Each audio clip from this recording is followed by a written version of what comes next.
Shalom. Shalom. Before I begin, I want to give all praises to Yahweh, Ba'ashem, Yahushua, Ba'ashem, Rakakwadash, let the honors to the apostles and the elders, great millstone. Shalom to the Akim teaching his word about the four corners and true sincerity. Hurrying back with another lesson. Through the spirit part, Yahweh, Ba'ashem, Yahushua, and our one is edified, and that's the elect. All right, the true name of God is Yahweh, all right, which means he is. All right, and his son's name, who the world calls Jesus. All right, it's not his true name. Okay. All right, his true name is Yahweh Shai. Okay. And his word is being sent out to the Lord's chosen people. And how is it being sent out? Through the prophets that you see out on the street. Okay, teaching the scriptures. All right. And who are the chosen people of the Lord is the so-called blacks, Latinos, and Native Americans. All right, those that proclaim themselves to be Jews today are not the true Jews of the scriptures. They are not the true chosen people. Okay, we are. Our identity, has been stolen, or, they're trying to put on our identity, but it's not. All right, those are Edomites. Okay, that's Amalek. All right. But with that being the intro, I wanted to go into, Revelation 12, 1 through 6, and I'm gonna continue on, to the last verse. All right, try like make it a series. Okay, but it's Revelation 12 and 1. It says, there appeared a great wonder in heaven, a woman clothed with the sun and the moon under her feet, and upon her head a crown of 12 stars.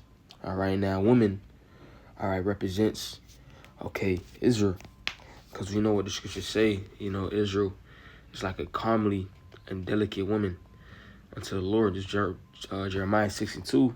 It says, I have likened the daughter of Zion to a comely and delicate woman. So, Israel as a nation is looked upon like a woman unto the Lord.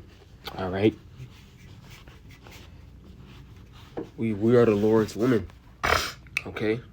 Even in Revelation 21, calls Israel, we're likened to a bride. Revelation 21:2. And I, John, saw the holy city, a new Jerusalem, coming down from the Most High out of heaven, prepared as a bride, adorned for her husband. Okay, so again, Israel, all right, being that woman, all right, towards, the Lord, all right.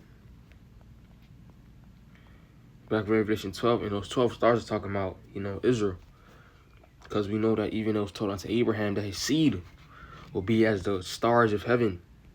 And also in Isaiah 14, it talks about us being the stars, right? Genesis 22 and 17, it says, I'm going to start at 14. And Abraham called the name of that place Jehovah Jireh, as it is said to this day, in the mount of the Lord Yahweh it shall be seen. And the angel of the Lord Yahweh called unto Abraham out of heaven the second time and said, by myself I have sworn, saith the Lord Yahweh, because thou hast done this thing, and hast not withheld thy son, thine only son, that in the blessing I will bless thee, and in the multiplying I will multiply thy seed as the stars of heaven, and as the sand which is upon the seashore, and thy seed shall possess the gate of his enemies. And in thy seed shall all the nations of the earth be blessed, because thou hast obeyed my voice. All right, so, again, all right, that's why, we're likened unto the stars. All right, because the Lord said he was going to bless Abraham's seed. All right. So the Lord said he was going to bless Abraham's seed. If Abraham showed his faith, all right, in this chapter.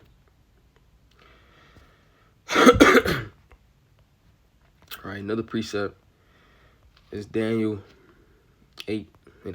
It says, therefore the he-goat waxed very great. It's talking about Alexander. And when he was strong, the great horn was breaking, for it came up 4 notable ones towards the 4 winds of heaven. And out of one of them came forth a little horn, which waxed exceeding great, towards the south and towards the east and towards the pleasant land. Those 4 notable ones are talking about, All right, Alexander's 4 generals. And that little horn is talking about Antiochus. And it waxed great even to the host of heaven, and it cast down some of the hosts and of the stars to the ground and stamped upon them. Right? You see another example of us being called, the stars. Okay, another precept, is Isaiah 14. And 14. 13. It says, "For thou hast said in thine heart, I will ascend into heaven, and I will exalt my throne above the stars of the Most High, and I will sit upon the mount of the congregation in the sides of the north." All right, and this is going into, Esau's mindset, how he's going to, continue ruling, all right, over, us, because we represent the stars of the Most High. Continue to keep on ruling us and, keeping us under oppression, here in America. All right. Back in Revelation 12.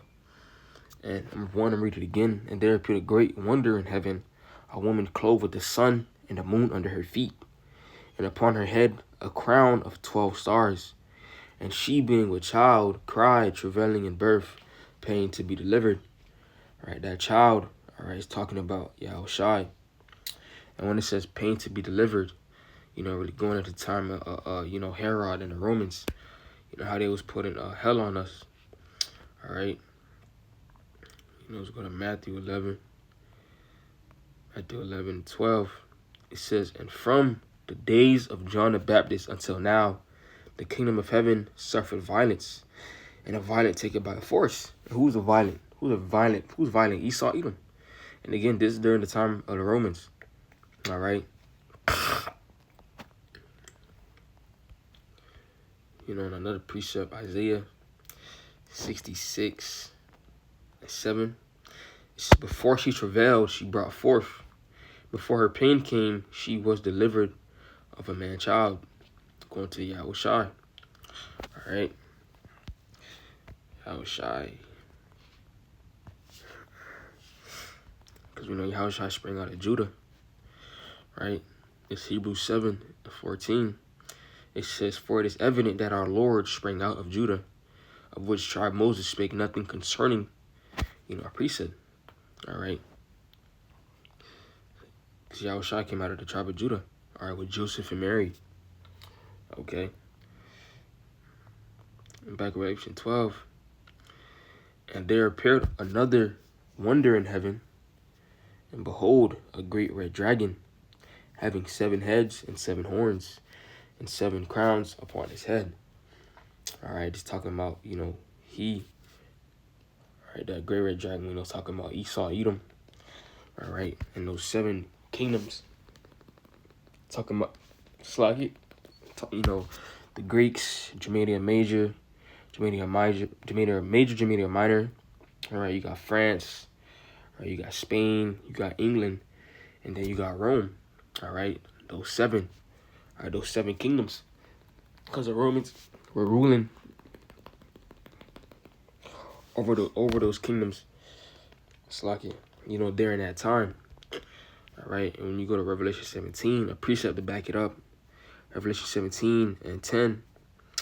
It says, "And there are 7 kings, 5 fallen, and the one is." I'm gonna start at 8. It says, "The beast that thou sawest was and is not, and shall ascend out of the bottomless pit and go into perdition. And they that dwell on the earth shall wonder, whose names were not written in the book of life from the foundation of the world, when they behold the beast that was and is not and yet is. And here is the mind which hath wisdom. The 7 heads are 7 mountains, on which the woman sitteth. And there are 7 kings, 5 are fallen, and one is. And the other is not yet come. And when he cometh, he must continue a short space." All right, those 7 kings can relate. All right, back, to Revelation 12. All right, those 7 kingdoms. Revelation 12:4. His tail drew the third part of the stars of heaven. All right, the third part is talking about, Southern Kingdom. Judah, Benjamin, and Levi. Slacky. Talking about Judah, Benjamin, and Levi. And they cast them to the earth. And the dragon stood before the woman, which was ready to be delivered, to devour her child as soon as it was born. All right. Again, because during that time of Yahushua, Herod, the wicked ass. All right, when you read Matthew 2, right, he was trying to upset prophecy, trying to kill Yahushua. All right, it's Matthew 2 and Matthew 2. I'm not going to read the whole chapter.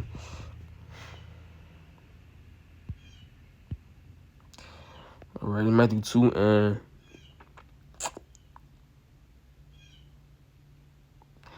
I'm going to start at 12. It said, I'm sorry, Shlagi.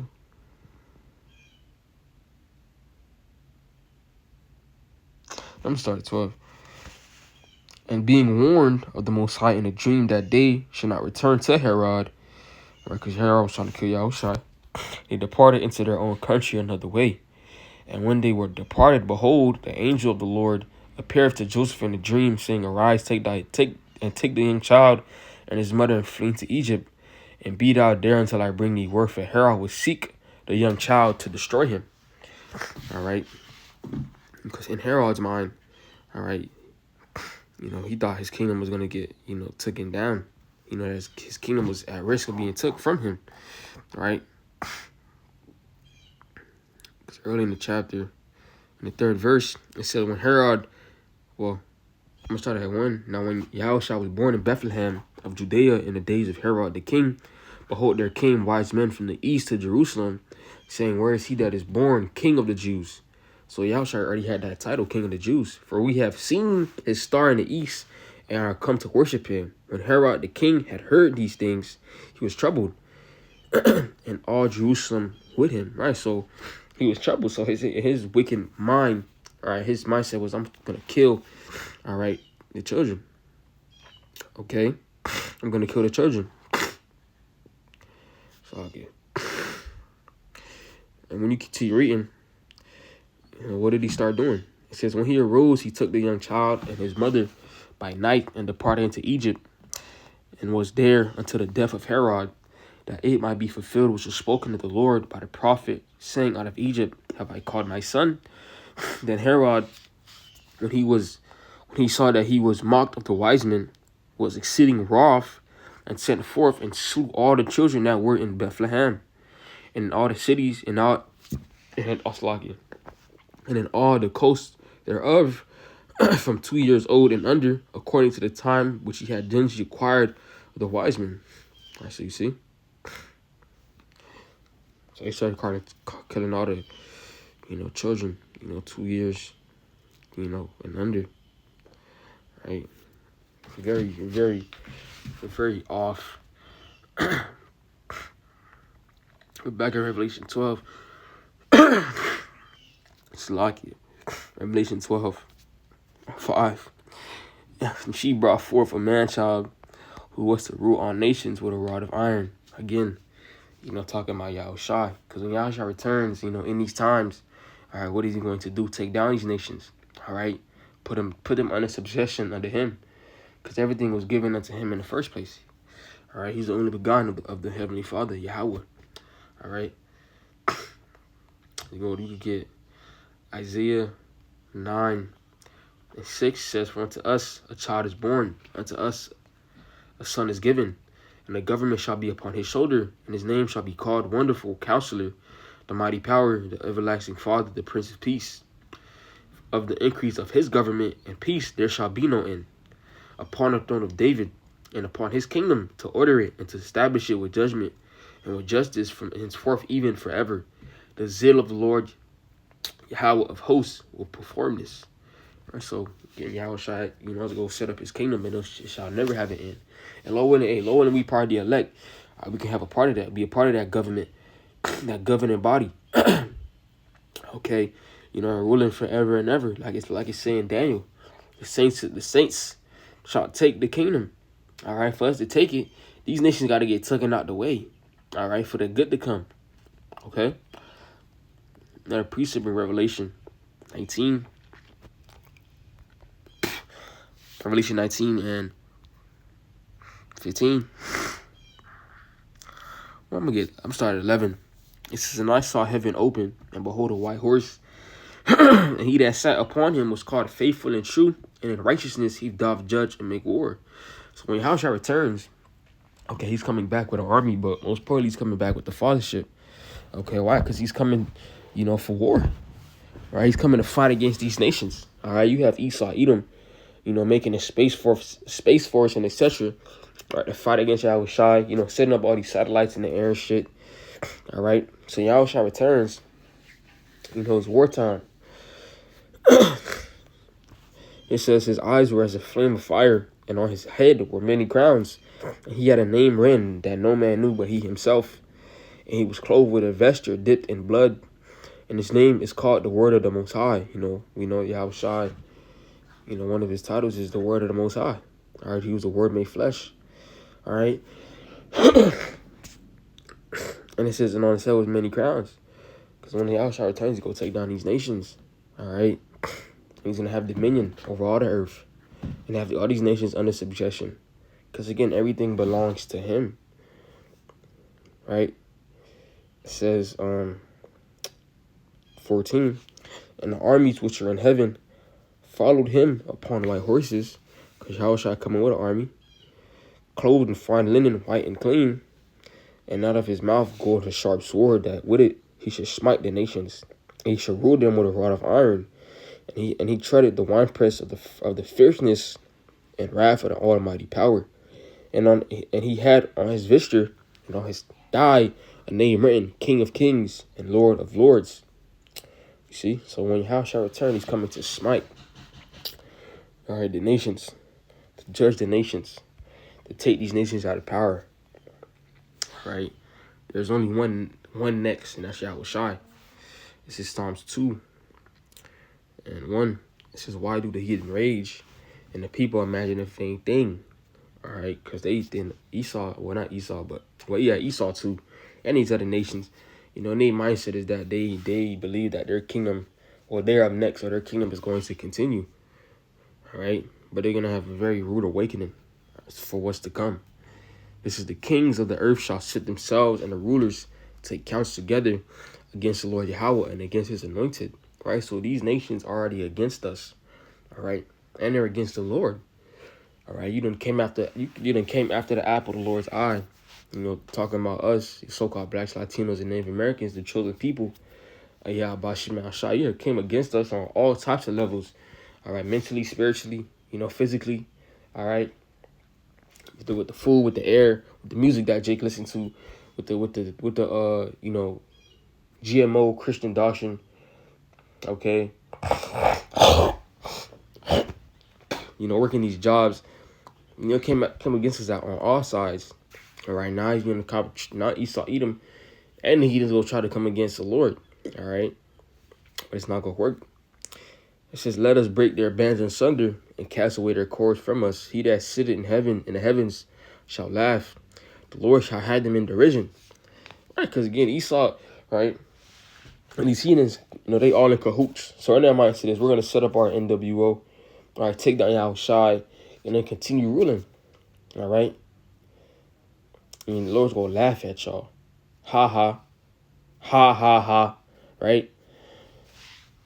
It says, then shall he speak unto them in his wrath, and vex them in his sore displeasure. Yet I have set my king upon my holy hill of Zion.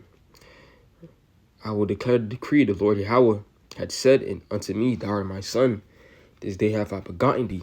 Ask of me, and I will give thee the heathen for thine inheritance, and the uttermost parts of the earth for thy possession, because it's for Yahushua. Okay, it's for Yahushua. Thou shalt break them with a rod of iron. Thou shalt dash them in pieces like a potter's vessel. Right? This doesn't sound like the return that they preach about in the churches, right? So what is this talking about? You're going to break them with a rod of iron, dash them to pieces. The heathen for his inheritance, the uttermost parts of the earth for his possession. All right, when Yahushua returns, it's gonna, again be not only a rude awakening, for them, but also for Jake too. All right, so because Yahushua is coming down to take a kingdom out of power. Talking about Esau, Edom. Right. It says, "Be wise now, therefore, O ye kings, be instructed, ye judges of the earth. Serve the Lord Yahweh with fear, and rejoice with trembling. Kiss the Son, lest he be angry, and ye perish from the way. When his wrath is kindled but a little, blessed are all they that put their trust in him." All right, so, show reverence, all right? When it says kiss the Son, show reverence unto Yahushua.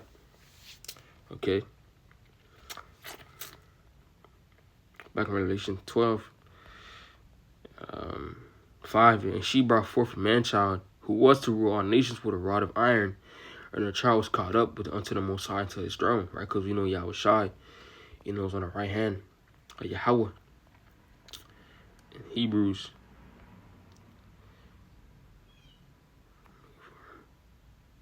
12:2, it says, looking unto, I'm sorry, that one.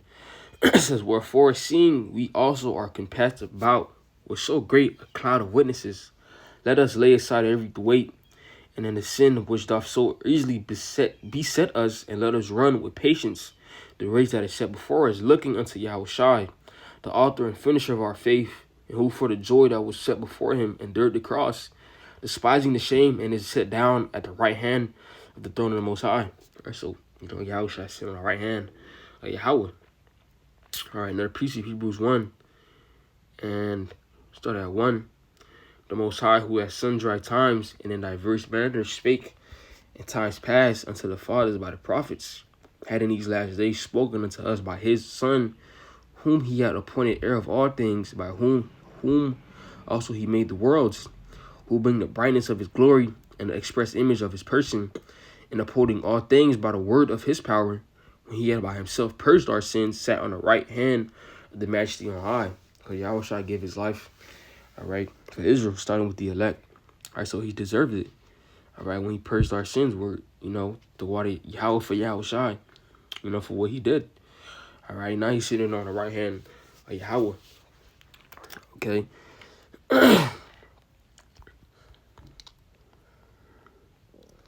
Revelation 12:6. And the woman fell into the wilderness. The wilderness is talking about, Africa, where she had a place prepared. That place prepared is talking about here in America, Babylon. Place prepared of the Most High, that they should feed her there 1,203 score days. Talking about 1,260 days, and that's 300, 350 years. Okay, 1,260 days is 3.5 years, but it's a Lord timing, so 350 years from 1619 to 1969. Okay. And so we flood into the wilderness because this is during the time, 70 AD. All right. When you go to Matthew, is it?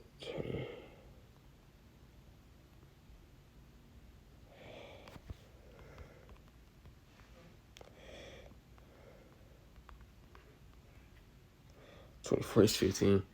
Matthew 24:15. We'll start 14. And this gospel of the kingdom shall be preached in all the world for a witness unto all nations, and then shall the end come.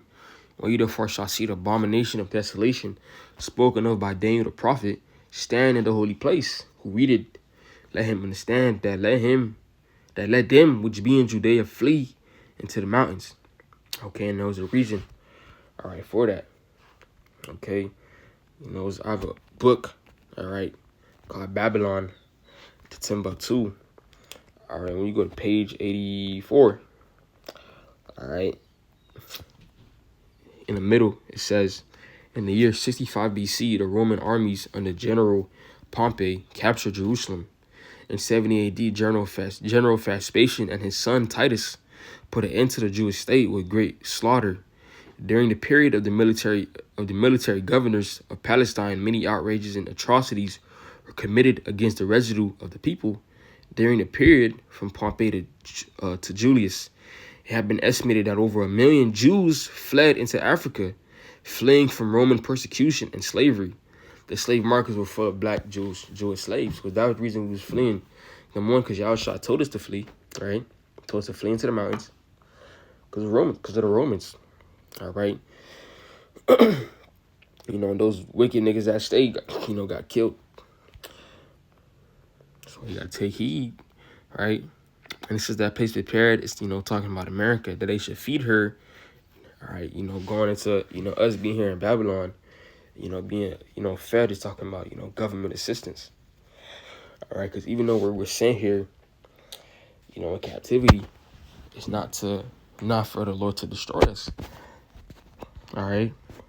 That's why you have that period from 1619 to 1969, where we didn't know who he was. Nobody told us who he was. The heathens wasn't telling us. We ain't know. It was for a short period of time, and we living in these last days now. Slack you. According to Ezekiel 37, where the Lord was gonna wake up, those dry bones. Now we're coming back to, our true biblical nationality, right? It's Baruch 4:6. On 5, it says, "Be of good cheer, my people, the memorial of Israel. You were sold to the nations, not for your destruction, but because you moved the Most High to wrath. You were delivered unto the enemies, for you provoked him that made you by sacrificing unto devils and not to the Most High." So again, we were sent here for a punishment, all right? And we coming off that punishment, all right? The Lord is having mercy. And how is the Lord having mercy? Because again, we got the truth, okay? All right, the kingdom is it starts, within this truth. Or we represent the kingdom of the Most High, right? But, backing up that they should feed us here. All right, this is Deuteronomy 28 and 48. It says, I'm starting 47. "Because thou hast served not the Lord Yahweh thy power with joyfulness and with gladness of heart for the abundance of all things. Therefore shalt thou serve thine enemies, which the Lord Yahweh shall sin against thee in hunger and in thirst and in nakedness and in want of all things. And he shall put a yoke of iron upon thy neck until he have destroyed thee." So then we go to the, Esau, Edom, it's part of the curses for the want of all things, for food, clothes, all right? You got to pay your light bill. You got to, feed your family. You got to drive, all right? For everything. You want to start a business, you go to Esau. That's how the Lord played it out. All right, but the Lord is still taking care of us, all right? So this kingdom was not for our destruction. I'm reading it again. "And the woman fed into the wilderness." The wilderness talking about Africa. "Where she had a place prepared of the Most High. They should feed her there 1,203 square days." So, that's what, what happened. We fell into the mountains, fell into, the mountains in Africa, due to the Romans. All right. Okay. And then we end up, in Babylon, ultimately through the Lord bringing us here to Babylon. When you go to Joel 3:6, it says, "The children also of Judah and the children of Jerusalem you sold unto the Grecians, Edomites, that ye might remove them far from their border. Behold, I will raise them up out of the place where ye have sold them, and return your recompense upon your own head." So, we got brought here to America, okay? But that should be about it. All right, that should be about it. But wait, but that little one is lessons. That's fine. We give our praises to Yahweh, Hashem, Yahushua, Hashem, Kabadash, and the Barnes, to the apostles, Elder Millstone, and Shalom, to the Icon teaching, the four quarters issue, sincerity, Shalom.